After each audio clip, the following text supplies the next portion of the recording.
اور قربانی، یہ تو ذوالحجہ میں کلائمیکس ہے عبادت کا، لیکن یہ ذوالحجہ کا پہلا پورا عشرہ 10 تاریخ تک، اور اس کے بعد بھی 3 دن اور ایام تشریق 11، 12 اور 13، یہ سارے کے سارے دن اللہ کے حضور بڑی فضیلت والے دن ہیں۔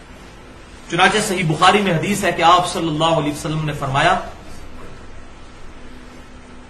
کہ باقی دنوں کی نسبت ان ذوالحجہ کے 10 دنوں میں کی گئی عبادت، اس کی فضیلت کو کوئی نہیں پہنچ سکتا۔ صحابہ اکرام علیہم رضوان نے عرض کیا کہ جہاد بھی نہیں، جو اسلام کا ایپیکس اور سمم بونم ہائیسٹ گڈ ہے، ایمینول کانٹ کی فلاسفی میں ہائیسٹ گڈ کو کہتے ہیں سمم بونم، اور قتال پر میری پوری گفتگو ہے تقریباً 35 سے 40 منٹ کی اہل سنت پاک.com پر، قتال کی اہمیت اور کلمہ گو اہل قبلہ مسلمانوں کی تکفیر کی مذمت، مسئلہ نمبر 25 کے نام سے، تو یہاں محل نہیں۔ تو صحابہ نے پوچھا جہاد کرنے سے بھی افضل ہے اس میں نیک عبادت اور نیکی کے کام کرنا؟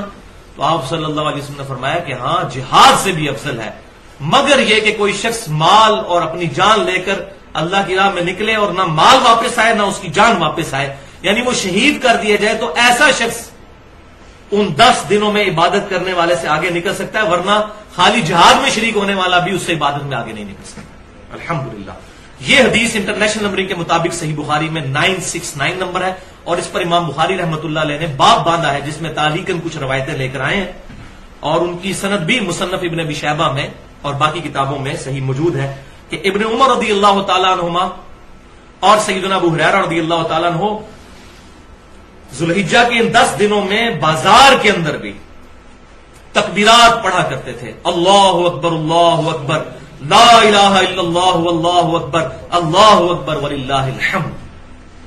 اور پھر امام بخاری لے کر آئے کہ امام محمد باقر رحمۃ اللہ علیہ، جو سیدنا حسین رضی اللہ تعالیٰ عنہ کے پوتے ہیں، امام زین العابدین کے بیٹے، وہ نوافل نماز پڑھنے کے بعد بھی یہ تکبیرات پڑھا کرتے تھے۔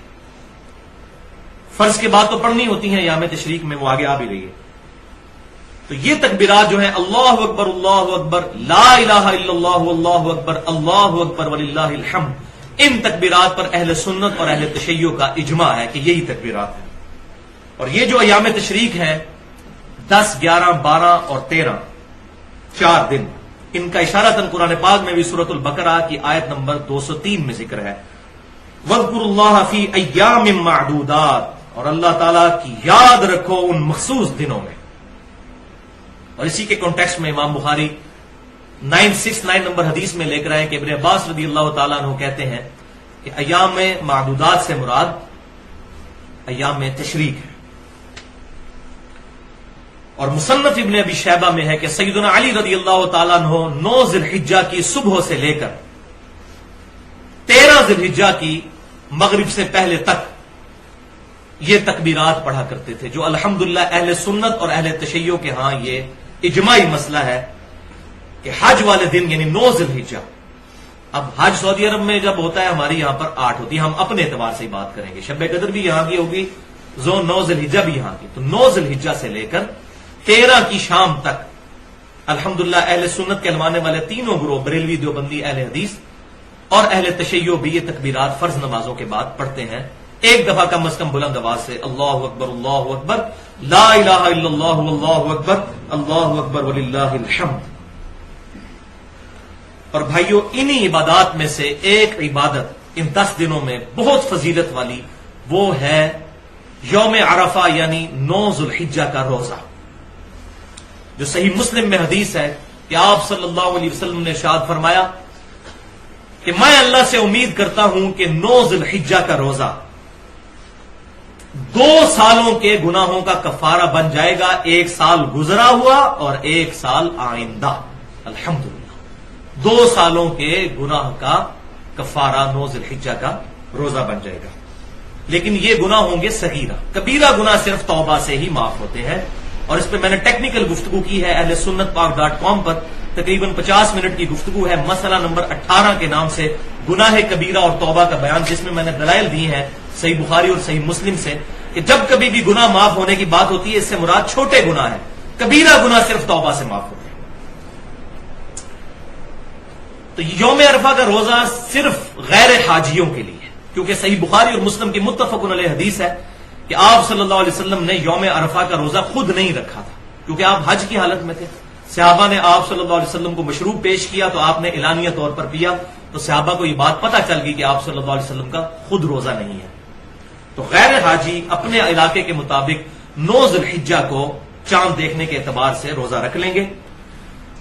اب اس میں تھوڑی سی کنفیوژن پائی جاتی ہے، میں چاہتا ہوں کہ یہ بھی ایک جو آج کل پخ چھوڑی ہوئی ہے جدید محققین نے، اس کا بھی رد کر دوں کہ بعض لوگوں نے یہ بات مشہور کر دی ہے کہ ہم سعودی عرب کا جو 9 ذی الحجہ ہے یوم عرفہ اس کے مطابق یہاں روزہ رکھیں گے.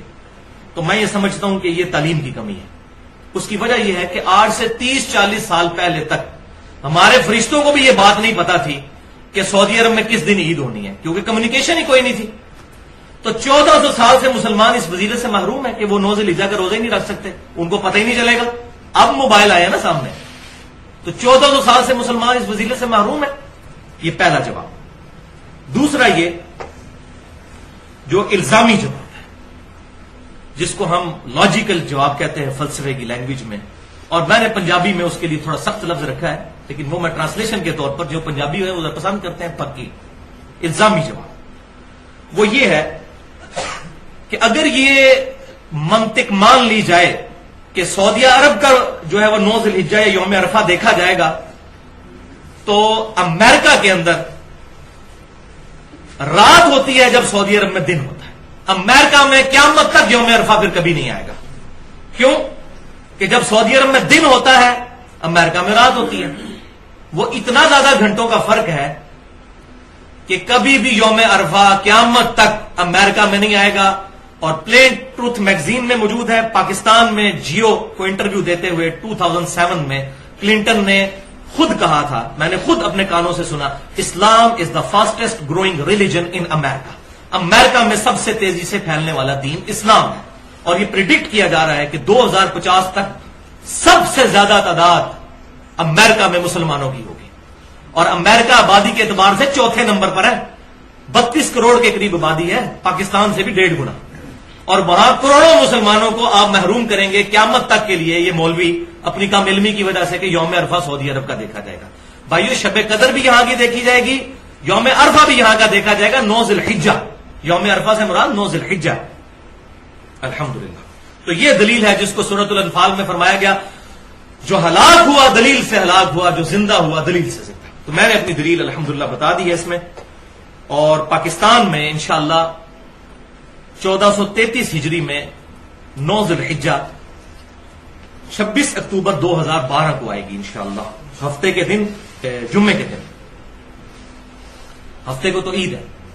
تو اب وہ والی حدیث بھی اپلائی نہیں ہوگی کہ اکیلے جمعے کا روزہ نہیں رکھ سکتے، کیونکہ یہ پرٹیکولر اب بات آ گئی. تو جمعے کا روزہ رکھ سکیں گے، یہ پرٹیکولر اس کے لیے دلیل خاص مل گئی ہے، وہ عام حکم ہے. تو 26 اکتوبر 2012 کو ہمارے اس جہلم شہر میں ختم سحری ہے 4:55 پہ، اور افطار ہوگا انشاءاللہ شام 5:20 میں. تو انشاءاللہ روزہ خود بھی رکھیں اور گھر والوں کو بھی رکھوائیں. بہت فضیلت ہے اس روزے کی. 1 سال گزشتہ اور 1 سال آئندہ کے گناہ انشاءاللہ معاف ہو جائیں گے.